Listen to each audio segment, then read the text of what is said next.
संविधान सैयद से ही जवाद देश साहब, चलेगा। ये संविधान की वाकई एक बात सबको सस्ती करनी लोकप्रियता पाने का ही एक हंट यहाँ पर ये किया गया है, या फिर कहीं ना कहीं मुस्लिम अपने आप को इग्नोर महसूस कर रहा है, या उसी का ये बानगी कहा जा सकता है?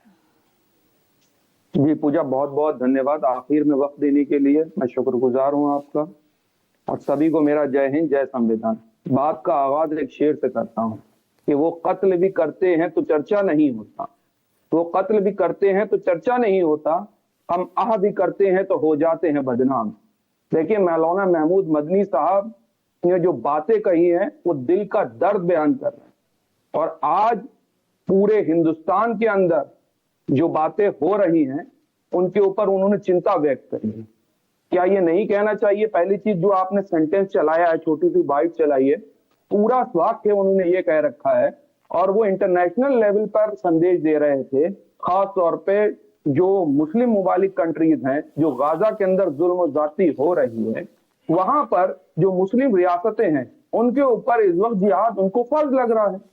उन्होंने साफ कहा कि हिंदुस्तान जैसे जमहूरी मुल्क के अंदर, जहां पर हमारे देश का कानून है, वहां पर जिहाद की बदले की भावना से या किसी भी तरीके से गलत उसका नैरेटिव रखना वो गलत है। हम हिंदुस्तान के आयन पर, हिंदुस्तान के दस्तूर पर यकीन रखते हैं। ये पूरा वाक्य है, और कल से नैरेटिव चलाया जा रहा है, एजेंडा और प्रोपेगेंडा चलाया जा रहा है, मैं उसका बिल्कुल खंडन करता हूं। तीसरी सबसे बड़ी बात, क्या ये सच नहीं है 2014 के बाद से तमाम सुप्रीम कोर्ट के 4 सिटिंग जज बाहर निकल के आकर के प्रेस कॉन्फ्रेंस करते हैं कि सब कुछ ठीक नहीं चल रहा है? कितने रिटायर्ड सुप्रीम कोर्ट के जज जाकर कह चुके हैं कि आज तो जज जो हैं उनके ऊपर जूता निकाल लिया जा रहा है। जब सुप्रीम कोर्ट के जज ही सुरक्षित महसूस नहीं कराए जा रहे हैं तो आम जनमानस के लिए क्या डिसीजन लेते होंगे? ये तो फिक्र वाली बात है। कितने बड़े बड़े तो फिर जो जिहाद के नाम पर जो अटैक हो रहे हैं, जो व्हाइट कॉलर डॉक्टर्स पकड़े जा रहे हैं, उनका क्या? राजीव, आपके पास आ रही हूँ, एक मिनट आ रही हूँ आपके पास। राजीव, उन्होंने इस बात रुकेगा सैयद साहब, रुकेगा राजीव। देखिए पूजा, हमारी बहस इस बात पर, बाकी चीज़ों पर हम बहस करते रहते हैं, बाकी मुद्दे आते रहते हैं। आज जो हम चर्चा कर रहे हैं वो इस पर नहीं कर रहे कि हम ये नहीं कह रहे देश में राम राज्य आ गया, बहुत समानता का भाव स्थापित हो गया और बहुत सब कुछ अच्छा ही चल रहा है। जो चीज़ जब जैसी होती है तब चर्चा करते हैं। आज मूल सवाल ये है कि मौलाना महमूद मदनी को जब देश 150वें साल मनाने जा रहा है वंदे मातरम का, जब आज़ादी का गीत हमारा वंदे मातरम था और उसको हम गाते हैं, वो हमारे राष्ट्र की अस्मिता से जुड़ा हुआ है, उनके इस सेंटेंस का क्या मतलब है कि जिंदा कौमें वंदे मातरम नहीं गा सकती? इसका क्या मतलब है? ये ऐसे मौके पर क्यों बोला गया है? सिर्फ इस पर आप बात कीजिए। ठीक है, बोलिए सैयद जवाद साहब। सिर्फ एक पर्टिकुलर सेंटेंस पे क्यों बात करेंगे? पूरी जो उन्होंने बात कही उस रेफरेंस पे बात करेंगे। आप जमीयत के लोगों को सियासत से जोड़ दे रहे हैं। और क्या सियासत बुरी चीज है राजीव जी?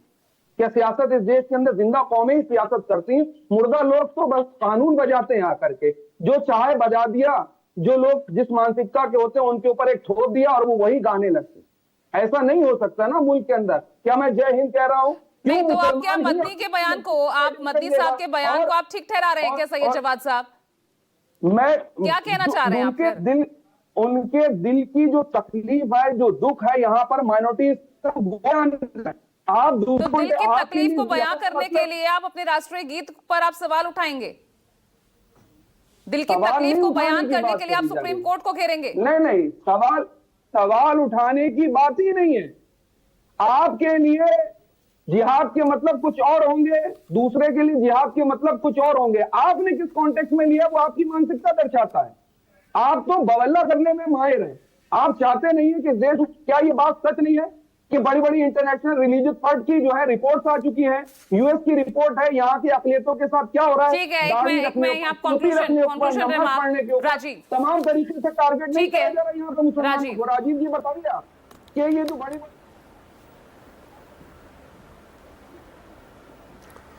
अरे हमने और सारे लोग, हम माइनॉरिटी के जज्बातों को समझते हैं और हमने बात में रखा भी है। हम सवाल सिर्फ ये उठा रहे हैं और ये हम नहीं मानते, हम मानते हैं कि माइनॉरिटी का एक बड़ा हिस्सा अपने को मार्जिनलाइज्ड फील करता है, बड़ा हिस्सा मुख्यधारा की राजनीति में उनका रिप्रेजेंटेशन नहीं है, उनका इतनी बड़ी केंद्र की सरकार और राज्यों की सरकारों में उनका रिप्रेजेंटेशन नहीं है। तो उस पार्टी, उस सरकार, उस सत्ता से उनका वो लगाव जिसमें उनका रिप्रेजेंटेशन हो, शायद वो ना हो। और समय समय पर ऐसी घटनाएं घटती रहती हैं जिससे माइनॉरिटी के दिमाग में ये बात होती है। जुमे की नमाज के लिए इतना बवंडर खड़ा किया जाता है और सावन के 1 महीने वो कांवड़िए जाते हैं, उनका पूरा उदंड होता रहता है, उस पर भी सवाल हम खड़े करते रहते हैं। और सड़क पर नमाज क्यों पढ़ी जानी चाहिए उस पर भी बात होती रहती है। सवाल इस बात का है, मैं आपसे ये सवाल कह रहा हूं कि मौलाना महमूद मदनी का भोपाल के जलसे में ये बोला जाना क्या भारतीय जनता पार्टी को मौका नहीं देता? और आप ऐसे समय में खुद अपनी तरफ से सांप्रदायिक ध्रुवीकरण कराने या करने जैसे विवादास्पद बयान नहीं दे रहे?